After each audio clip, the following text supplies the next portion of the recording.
A.R.T. by Charity Talla. Copyright 2025. All rights reserved. No part of this book may be reproduced in any form by any electronic or mechanical means, including information storage and retrieval systems, except in the case of brief quotations embodied in critical articles or reviews, without permission in writing from its publisher, Literary Landmarks Publishing Company. The characters and events portrayed in this book are fictitious or are used fictitiously. Any similarity to real persons, living or dead, is purely coincidental and not intended by the author. All brand names and product names used in this book are trademarks, registered trademarks, or trade names of their respective holders. Generational Alliances, FT, is not associated with any product or vendor in this book. Bravery is not the absence of fear, but the triumph over it. Nelson Mandela. For I have not given you a spirit of fear, but of power, love, and a sound mind. 2 Timothy 1:7. Author's note. Content warning.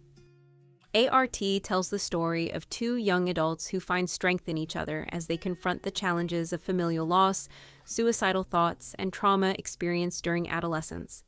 These themes are explored in various chapters throughout the book and may trigger difficult emotions, so readers are advised to proceed with caution.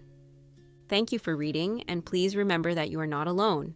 Support and help is always available for those in need. One love, one God. Chapter 19. Oh, you're being serious. What am I, 12? My exterior matches his stern demeanor, but my interior is a panicked mess. Still, I press on. What makes you think I have feelings for you? He tilts his head, eyeing me pointedly.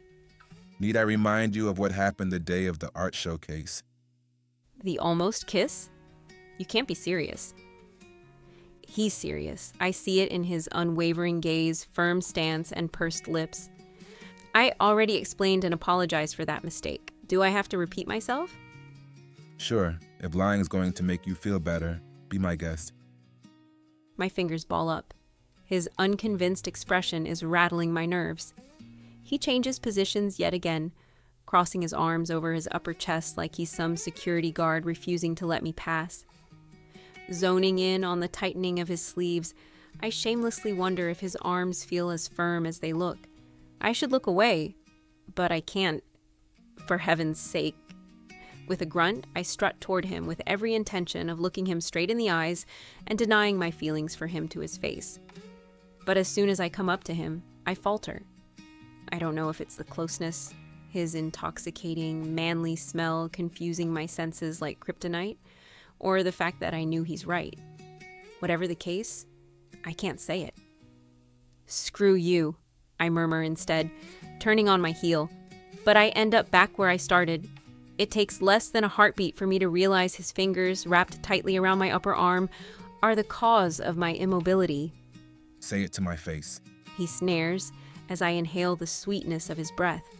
Being so close to him makes me feel everything, like I'm falling, drowning, and getting lost in a place I can't escape if I get any closer. But when I look at him, I realize I'm already there. I've fallen, but I can't let him see. I don't want him to see. So I straighten my stance and repeat my last words with as much venom as I can muster. Screw you. Anger would have been the normal response, but a smile grazes his lips after he licks them. The motion is too much for my delicate mind to handle. Not to forget the very fact that those same wet lips are dangerously close to mine. You are, through and through, presumptuous. His words don't surprise me as much as his burning stare. Still, it doesn't keep me from saying, just doing what you asked. He breathes. It's not what I meant. It's too much. His words, his gaze, his skin on my skin. It's all becoming too much. Don't. My voice betrays me, and don't look at me like that. My arm falls when he releases his grip, and I watch his chest rise and fall. How am I looking at you? Like you? Staring at his lips, then into his eyes, and then back at his lips on repeat, is unavoidable. It would be wise to ignore my swimming thoughts because I'd have to be crazy to think he looks at me in any special way. But still, something is making me believe otherwise. It's confusing, that's all. My eyes stray, then return to his gaze, more confused than before, when he says, It's not my intentions to confuse you. When he looks away, I mirror him and bite my bottom lip to distract myself from the rising nerves. It's a habit, and I need to regain control before I cause some long-term damage. Time becomes cinematically slow when I feel the flat of his thumb on my cheek. He's done this before, and just like then, if I wasn't witnessing it, my mind would tell me I was releasing my lips on my own. But my eyes do see, so my mind has to believe. Haven't I told you before? Don't bite your lip. Taking a desperate swallow, I mellow on the husky vibration of his voice echoing through my ears and his sensual touch lingering on my skin. Sorry, I manage to articulate. Being like this, too close, one would think I felt alive, but I'm dying. You need to leave. He orders. Orders, as if what just happened didn't happen. I could scream. Fine. I snatch the intern papers off the floor and head for the door. My hand reaches for the doorknob, but then forms a fist. Don't, He says as I begin to pivot. for both our sakes. Don't. What is this? I motion between us. It's nothing. It must remain. Nothing. There is no matching his cold stare, but I still look at him defiantly. Remain nothing? What does that even mean? Sighing doesn't relieve the anguish pumping through my veins, nor does compressing my fist, but I nonetheless repeat the motions. The professor exhales deeply, closing his eyes as he slowly shakes his head. I take full responsibility for what has happened thus far. But I warn you, Miss Thomas, we are treading a dangerous line. So don't. His voice is as firm as his stance, and once again, I could scream. And like I told you before, Professor, I take 2 steps forward. His body tenses. Don't make a line. His jaw muscles contract, softening after 3 exhales. Anora. Arthur. It is a silent battle, but I'm unsure of the terms, or who is currently winning. All I am certain of is that he's trying to avoid it. Why are you tormenting me? He murmurs. Torment? I'm not. Yes, you are. Even now I'm... As his eyes wander toward the ground, I'm forced to fill in the blanks. But I refuse. Even now, what? I dare to ask. His eyes flash to mine, then his gaze falters. I'm counting, trying to anchor the patient slipping away with every breath. Too many seconds are passing, forcing my erratic heart to stop abruptly when he says, I'm failing at my job. I grind my teeth to keep from biting my lip. Pulling, weeds, I mumble, reminding myself of what it's like to talk to this guy. And what job is that? His eyes meet mine, troubled and weary, but I refuse to let him downplay whatever he is so desperately trying not to say. We look at each other for another 3 long seconds, which felt like an eternity, but nowhere near long enough to prepare me for his next words. Not being drawn to you. My mind can't process this. Don't toy with... I'm not. He interrupts, eyes boring into mine. No, you can't. I'm shaking my head because he can't.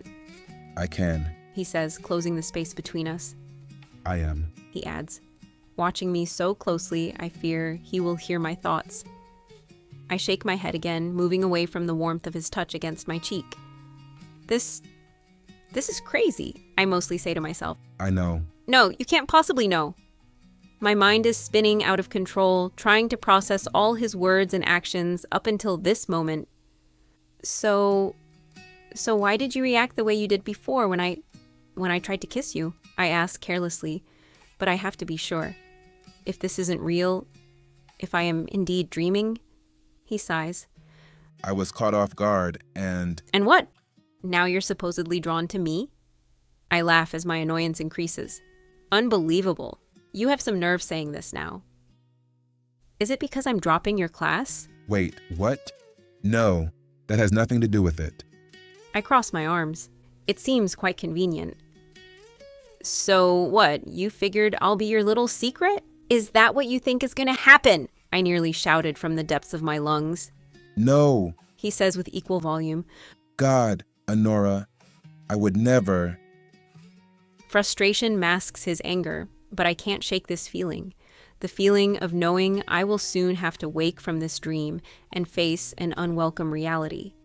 It's a reality I've been slowly attaching meaning to, instead of focusing on art.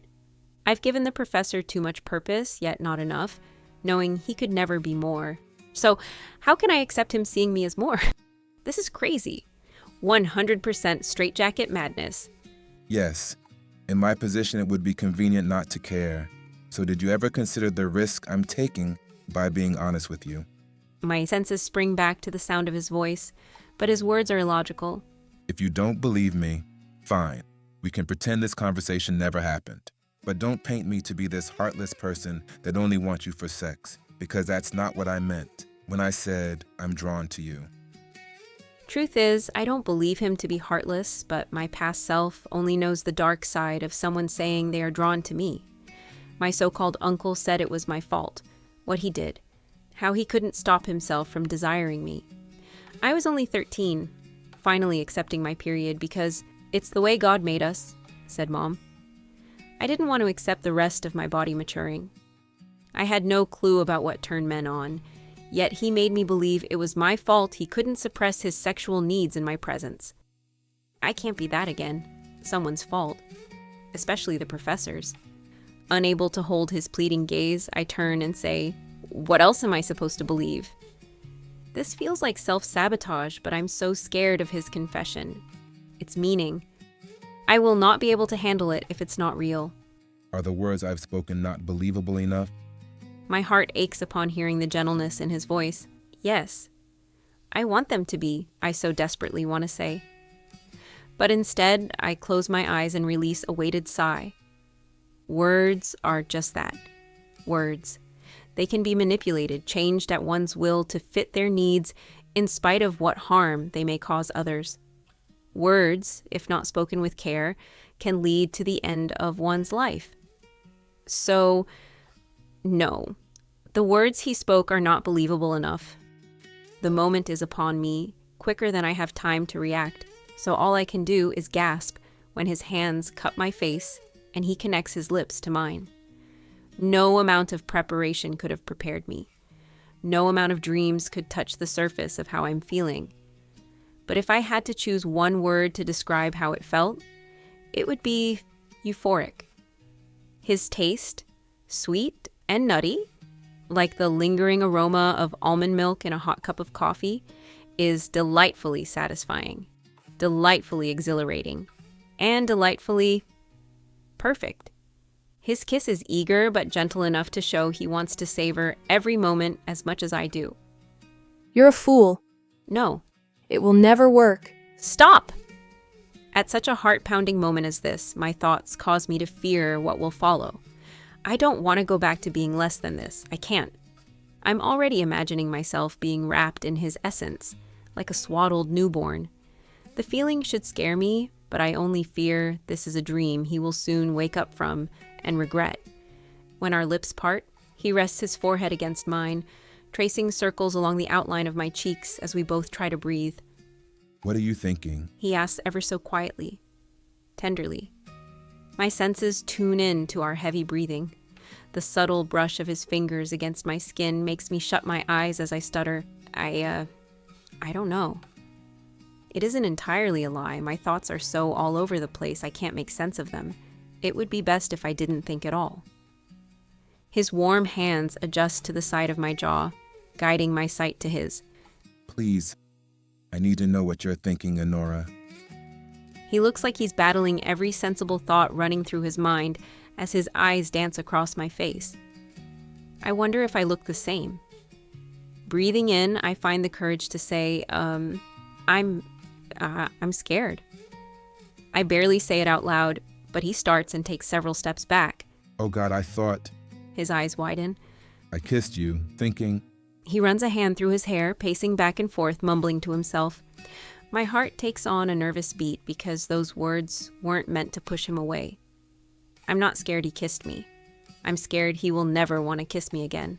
I've never felt so alive.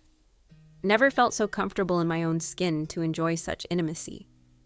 So, Tell me why sensual contact usually makes me tremble with fear and believe the other person's touch is cursed, but not with you? This isn't my first kiss, but it's the first time I want to be kissed by someone who will be judged shamed for it.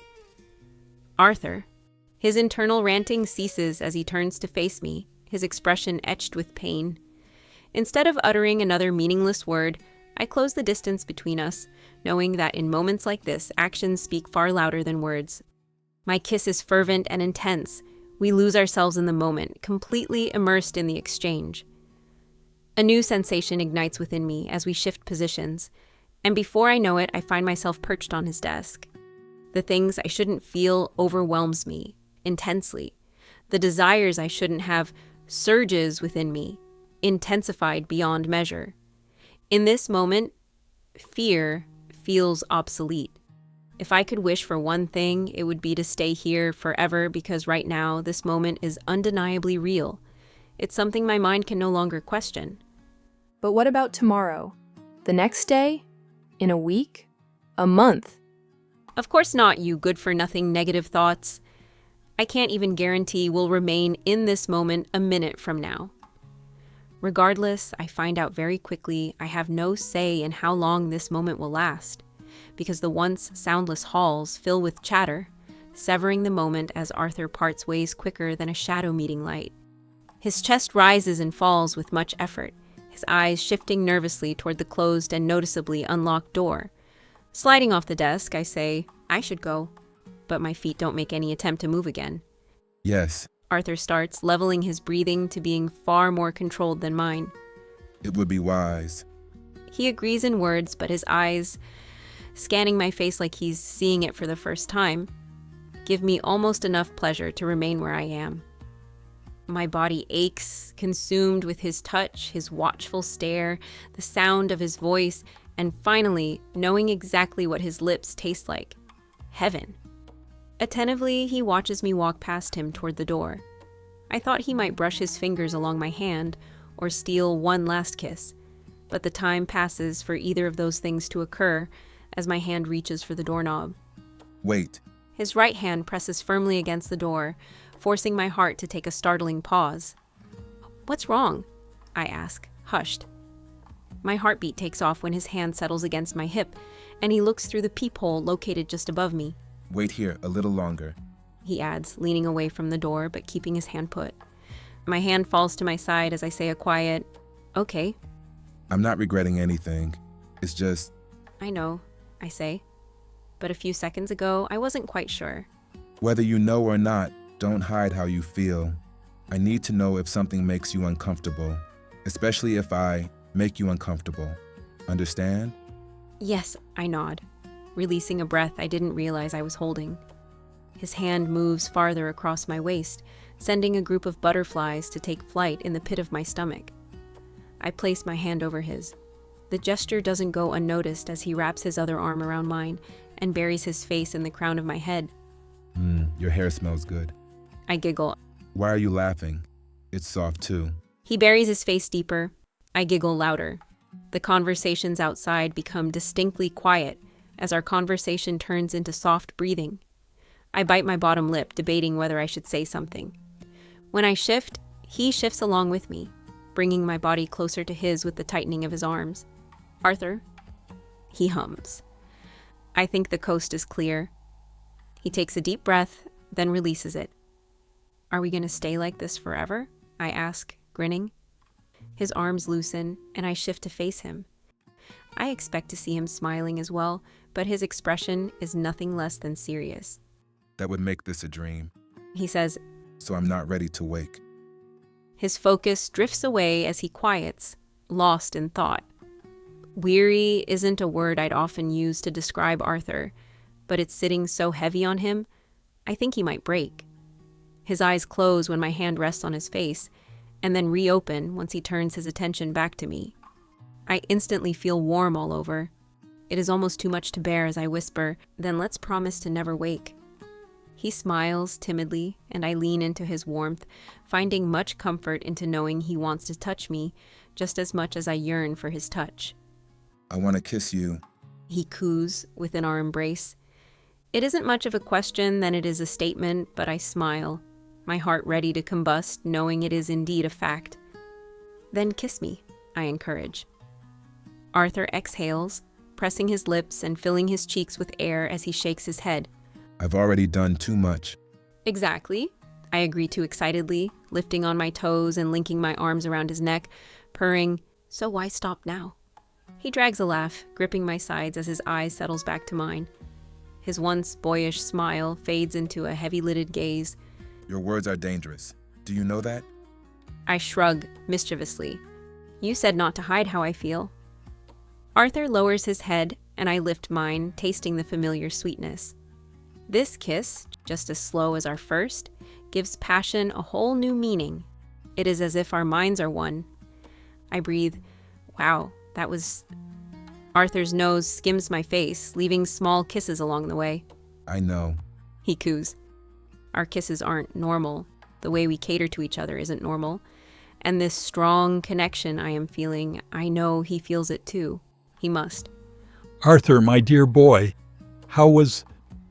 Oh, Miss Thomas, you're here as well.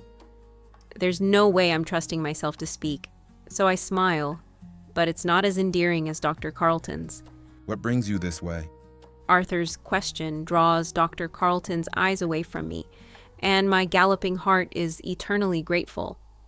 I'm still standing near the office door, but Arthur is now approaching his desk. When he reaches it, he settles into a slight lean, crossing his arms and ankles.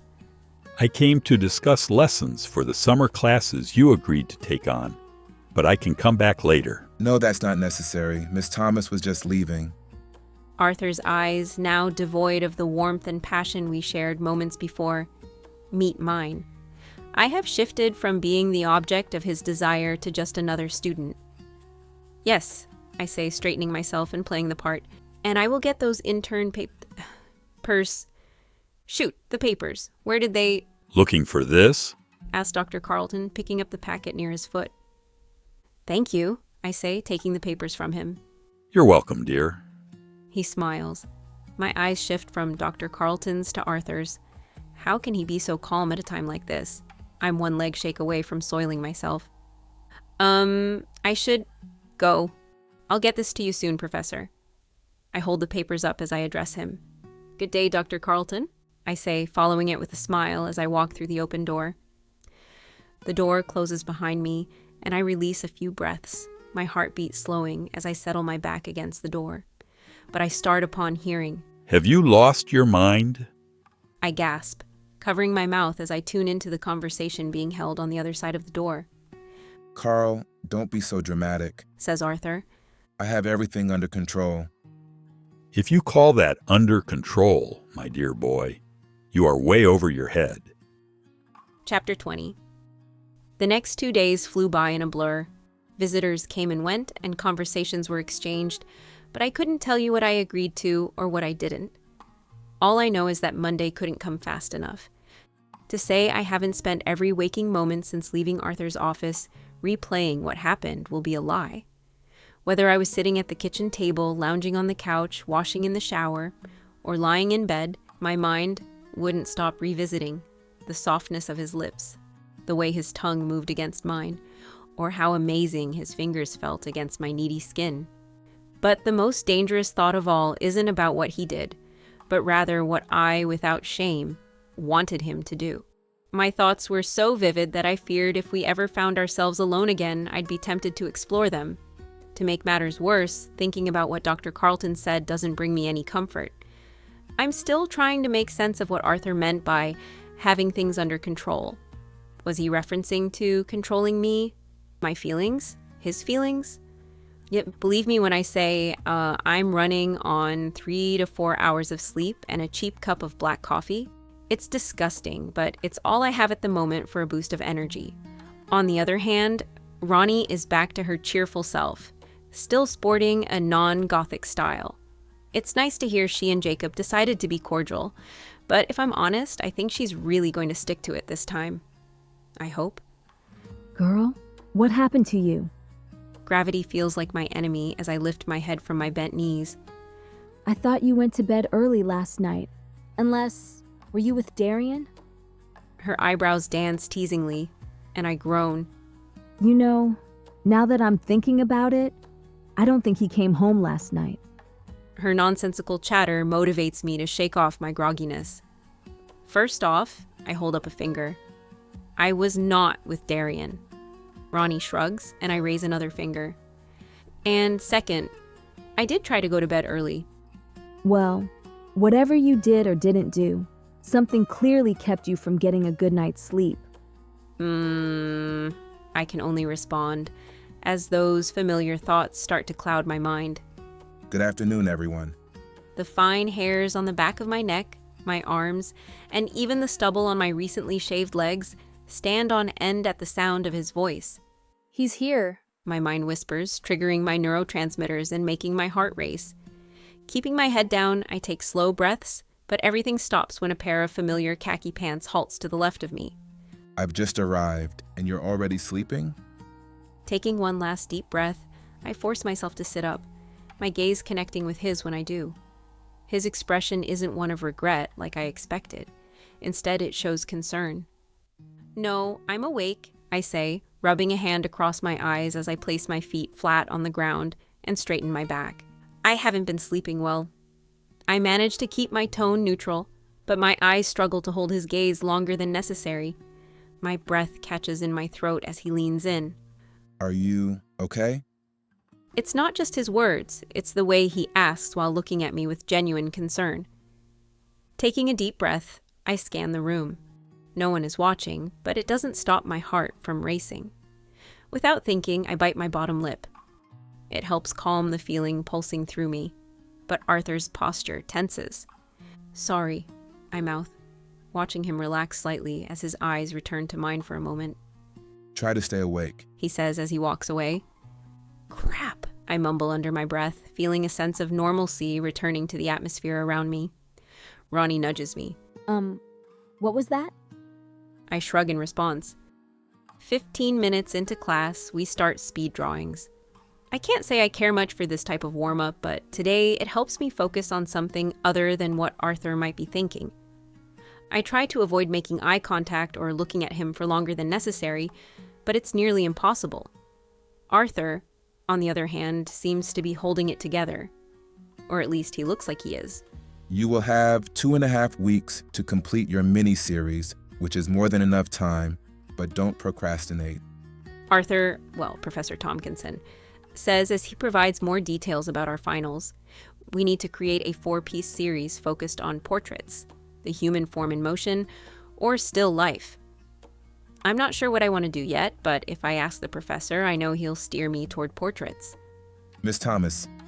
I sit up straighter and direct my attention to the front of the class. Eyes forward, and pay attention or you'll... I am paying attention. My tone is sharper than I intended, catching the attention of my classmates and especially Professor Tompkinson, whose brows furrow in response. I soften my expression. I heard everything you said, Professor. I can only hope he takes my timid reply as a quiet apology, but when I see his arms cross and his already brooding expression deepen, that hope fades away. What was the last thing I said? He challenges. His stance remains firm, making it hard for me to tell if he's just putting on a show for the class or if he's genuinely serious. I give him a look that says, "What are you doing?" He responds with subtle pressing of his lips and an arched brow as if to say, "What?" "You've got to be kidding me," I mumble under my breath. Any day now, Miss Thomas. A low growl rises in my throat as I focus intently on him. "You were talking about options for the series we have to do?" As soon as I say it, I realize that wasn't what he said, and Ronnie's distinctive sigh confirms it. Mr. Combs. He calls, while still staring at me, walking away from his desk. Yes, Professor. Will you stand and inform Miss Thomas of my last words? Sure. Combs stands, facing me as if I'm the only one in the room, though I doubt I'm the only one who wasn't paying attention. We will be graded in 3 stages. Stage 1 He raises a finger. is your sketches. Make sure your propositions are accurate. You won't be able to move forward until your sketches are approved. He states knowingly. Is he a flipping tape recorder? I scoff, but listen nonetheless because I missed all of this. A second finger points up.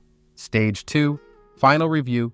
done privately with each student to discuss any last-minute changes to be made to your drawings. This will take place during class on Wednesday and Friday of next week. Great, I sigh. The last stage, stage 3, is basically grading the finished product. He shrugs and sits back down. Any questions? Professor Tompkinson addresses the entire class, but everyone looks at me. I cross my arms, looking away. Okay, class dismissed. Miss Thomas? Yes, Professor, I reply, keeping my tone flat. What now? I need to speak with you. Please wait in my office. For what? I acknowledge that my response was rude, but honestly, I'm too tired to care or consider the potential hidden motives beyond his request. The reason will be discussed in my office. Now go. He orders with a level of authority I find off-putting. He even gestures toward the back of the class with his finger. I know where your stupid office is. Does he think that just because we kissed more than once, he can just embarrass me in front of my classmates? This is ridiculous. I grab my things and stomp in the direction he indicated, ensuring I give him the most annoying look I can muster. But deep down, I'm focusing on the outline of his muscular arm, recalling how strong it felt wrapped around my waist. Rude. Upon entering his office, I toss my belongings onto the camel-colored couch against the right wall and take a seat. I glance around. It's slightly smaller than his main office in the administration building, but it still feels like a standard 10 by 12 foot room. Just like his other office, there's a brown wooden desk in the center, but there's no window behind it. In fact, the entire office is windowless. Still, ample light fills the space from the 4-bulb fan on the ceiling and a rustic floor lamp in the corner beside a 5-shelf bookcase. I examine the bookcase with interest. It primarily holds art books. Some look untouched while a few appear well worn. Aside from his black leather chair, there isn't much else to note. A long 10 minutes pass before he walks in, taking in my unwelcoming presence as he lingers by the open door with one hand tucked into his pant pocket. My anger has shifted to impatience, but the longer I look at him, the stronger the desire to be closer grows. Standing up, I force my feet to move and my eyes to wander elsewhere. Anything to break the trance he has me under. The professor remains quiet, observing me as I settle in front of his desk, crossing arms and pursing my lips. Is this an act? Or are you really mad at me? He asks, pushing the door shut. Yes, I respond firmly. I'm really mad at you. Widening his stance, he crosses his arms. Why? Why? I scoff. You embarrassed me in front of the entire class. I told you I barely had any sleep, so why did you do that? He steps closer. I'm sorry, but am I the professor, or are you? I roll my eyes, perhaps a bit dramatically. Still, no matter how close we may be in age or the intimacy we shared, the reality is clear. You are. And as your professor, he continues with such authority that it feels as if I'm a child being scolded for acting out in public. am I not allowed to hold a student accountable when they're not paying attention in my class? That's not what I'm saying. It's just, I struggle to find the right words without revealing too much. Not knowing what he's thinking only complicates matters. Then what is it, Miss Thomas? He snaps. And there it is, that formality again. He's treating me like his student, not the girl he kissed less than 72 hours ago. The intensity in his gaze feels like it's screaming, "It was a mistake." No one is around, but I feel humiliated, which reignites my anger and prompts me to say the first thing that comes to mind. You're the one who kissed me, and Dr. Carlton showed up thinking God knows what about us, forcing me to spend the rest of my weekend stressing over it. I haven't had a proper rest, so it's your fault. I point at him accusingly before crossing my arms in full-blown frustration. Unbelievable. Once again, it's all my fault. He shakes his head, almost eliminating the space between us with just 2 strides. You want privileges now? Is that it? I could laugh at the absurdity of it all, but his serious expression stops me. No, but you didn't have to. A dark chuckle rumbles in his chest, cutting me off as his sharp gaze meets mine. Do you really think that just because we kissed, you can do whatever you want? The pounding in my chest feels either like it's about to send me into cardiac arrest, or I'm just unable to think straight in his presence. My opportunity to move has long passed, so I brace my hands on top his desk to stay upright. He stops just within arm's reach, and I can't tell whether he's genuinely upset or simply frustrated by my tendency to challenge him. However, this disagreement feels different, and I know that the wrong choice of words could do more harm than good. "No, I don't think that," I say. His piercing brown eyes linger longingly on my mouth before flicking upward to meet my gaze. Good. He says, closing the remaining distance between us. His hands lightly brush against mine as he leans in and murmurs, Because I will never allow it. It happens in a single breath. The shivering, the biting of my lip, and my feet leaving the ground. What are you doing? My voice catches in my throat, preventing me from taking a proper breath as I'm set on top of his desk. His gaze lingers on my lips as he utters, Nothing. I might have retained a sliver of sanity if his touch hadn't branded the back of my left hand. Combined with his gaze, it's almost too much to endure. Unless you want me to. Focusing on his lips is a mistake, so I force myself to meet his eyes. They become my second prison. Everything intensifies. My heartbeat, my pulse, my breathing, even my body temperature skyrockets. And he knows it. He can probably smell the arousal seeping from my pores. Do you want me to? His voice is softer than a whisper, yet inviting, and I desperately crave his touch, his kiss, anything to release me from this overwhelming ache. Never in my life have I felt so whole just being near someone. It's exhilarating and dangerous all at once, because if I'm feeling this way now, how will I cope when it's no longer accessible? Anora. Yes, I breathe. In one swift motion, he pulls me closer, sealing my fate. There's no hiding it now. I'm completely exposed. Do you want me to? I gasp as his fingers lightly brush the side of my neck, sending a pulsing sensation through areas I've never felt before. Then another shock as his thumb glides over my lower lip. It would have been wise not to say anything, but I did. I uttered one word that led us to this moment, and in a few seconds, I know I'll say even more, sending us down a path we never intended to travel, but seemed destined to follow. It's inevitable. I want you. In an instant, his hands cradle the sides of my neck, his fingers weaving through my curls, and finally his lips connects to mine, muffling any further words. We're lost in our own chaotic universe within an office that's open to anyone, but right now we couldn't care less because we're not just a student and a teacher.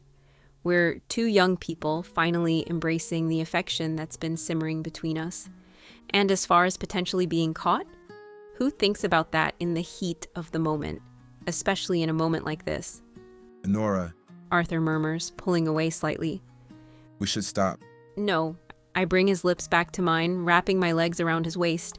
He curses under his breath. We hold each other so tightly we might merge into one. I can't get enough of his earthy scent, the sweet hint of almond coffee lingering on his lips. I am utterly captivated by him, daring to imagine that this playful moment could evolve into something deeper.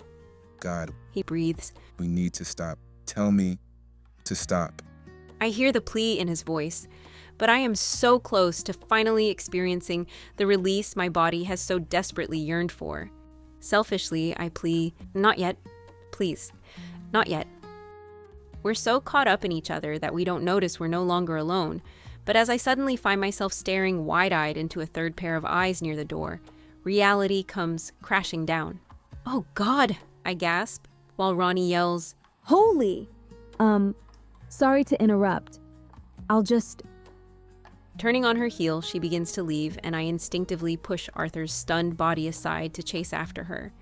He calls for me, but I'm already halfway through the classroom. Ronnie, wait! I didn't see anything. I didn't hear anything. As a matter of fact, I'm not even here right now. I'm chilling in my room watching Gossip Girl. She rambles, waving her hands. One of them settles over her chest as she takes a deep breath. I pinch the bridge of my nose, trying not to laugh as my friend makes the awkward situation even more awkward. Ronnie. Ronnie? Who's Ronnie? She turns from left to right. I stare at her to no avail. Fidgeting from side to side, she anxiously licks her lips, her eyes darting everywhere except in my direction. I shake my head. Okay, sorry to have bothered you, I say instead of calling her out for her frantic behavior. She rushes away without glancing back at me. Maybe she did it to spare me from having to explain what she just witnessed. And for that reason, I let her go. Anora, Arthur rushes to the door as I re-enter, looking frantic. who was that? What happened? Why did you leave? Did you not hear me call for you? I flop down on the couch. Yes, I heard you, but I couldn't just let her leave without knowing where her head was at. And nothing happened. Ronnie acted like she didn't see anything. Releasing a breath, I lean forward, massaging my temples as the pounding in my head becomes unbearable. Ronnie, who is that? Do I know her? I try to stay calm, but the edge in his voice tells me he's on the verge of losing it. Ronnie sits to my right in class. Veronica? His eyes drift away for a few tense moments before widening. Miss Lotus? I nod. He runs a hand through his hair, stops pacing, and turns to face me, his expression settling into one of contemplation. What did she say? I let out a weary sigh. She acted delusional, as if she didn't even recognize me. I think she was in shock. I shake my head, recalling the awkward moment. But honestly, I don't think she will say anything. Think? My eyes meet his stern gaze pressing closer. This time, my sigh is filled with frustration. There's no way to be certain, Arthur, but she's my friend, and I trust her. I reassure him. Her being your friend means nothing to me, and it shouldn't to you either. He snaps.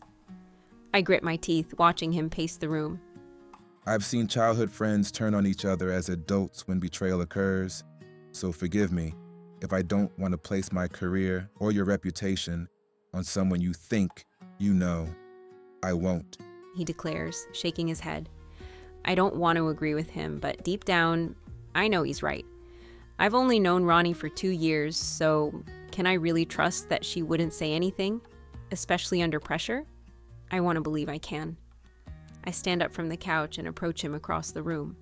A comforting warmth spreads through my body as I wrap my arms around his waist, intertwining my fingers to secure my embrace. We've been apart for far too long, and reality is beginning to weigh heavily on both our hearts. I can feel it. After taking a few deep breaths, Arthur turns in my arms and presses his lips to the center of my forehead, resting his forehead against mine.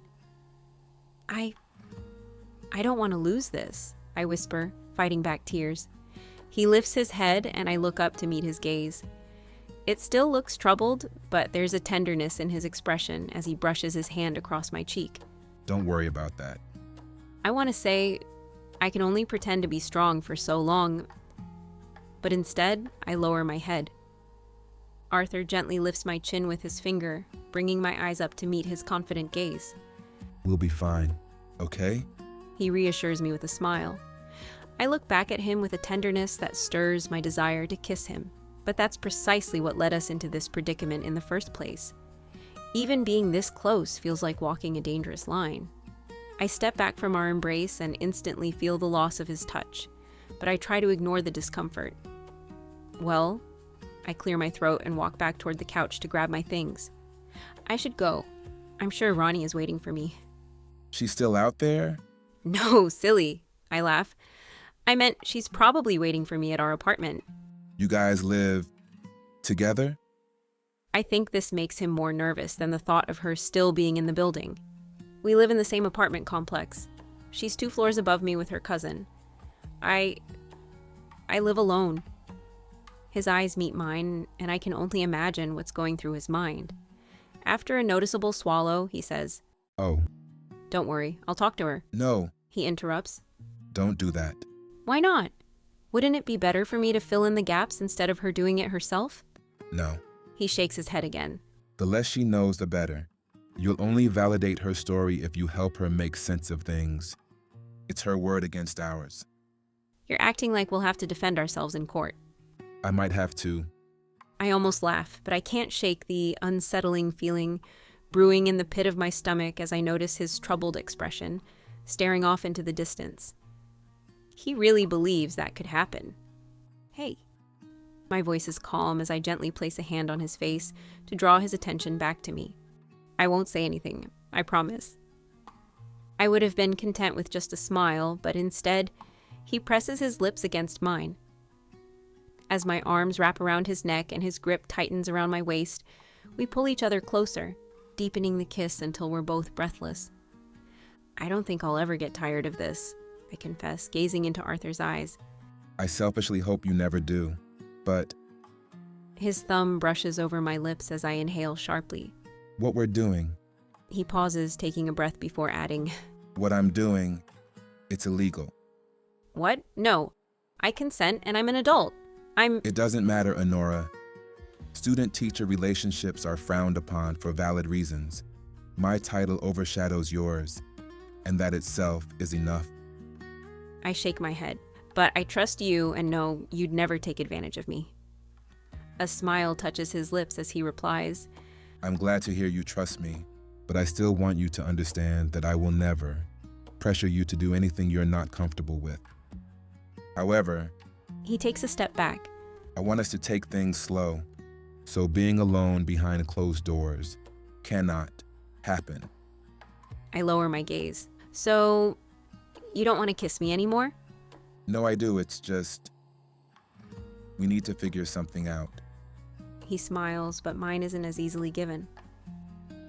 In a few days, I'll call you. I nod. Wait, how? With an electronic device known as a cellular phone. My brow raises. Cellular. You sure you're 27? No one uses that term. He laughs lightly. You're not funny. I cackle in response. I'll call through WhatsApp. Have you heard of it? Yes, but why not call me the old-fashioned way? Our calls will be more private that way. Trust me, it's a good app. Okay, I say, pulling up the App Store on my phone and downloading the app. Are you listed under your full name or just Arthur? I look up when he doesn't answer. It's under Art. Okay, Art? Wait, Art? He nods. And you say I'm obsessed. No, my initials are A.R.T as well, Anora. I'm not obsessed with anyone. He retorts, but I can't help but tease him. Sure, whatever you say. Look, To my surprise, he pulls out his driver's license and holds it up for me to see his name. Arthur Ryan Tompkinson, born in August. Hey! I exclaim as he quickly moves the license out of my view. you don't need to know all that. Shaking his head, he struggles to hold back a smile while he puts the card back into his wallet. I was just trying to confirm your age, I say innocently, shrugging. Sure you were. He smirks. But like I said, I'll call you through the app, okay? Okay, I reply, slipping my phone into my back pocket before turning to leave. Wait, Just as I turn back, his lips press against mine again, making my knees weak as his fingertips trail along my neck. When he finally pulls away, it feels as if he has taken all the remaining air from my lungs, leaving me unsteady. forgive me for not asking. He whispers against my lips. I can barely nod, my body still floating in this moment. Our lips connect for a few more teasing seconds, but it's never enough. He withdraws with a closed-lipped smile and nods toward the door. I take small steps backward, unable to suppress the growing smile on my face as I muster the courage to turn and leave completely. You have listened to chapters 19 and 20 from Charity Ta'ala's debut novel, A.R.T. Copyright 2025. All rights reserved. Audiobook created by Caridad Inc. as Charity Ta'ala. Copyright 2026. All rights reserved. Audio music produced by Caridad Inc. as Charity Ta'ala. Copyright 2026. All rights reserved. Be sure to subscribe and share your thoughts in the comments section, and click the notification bell so that you are notified when the next chapters are posted. Thank you for listening.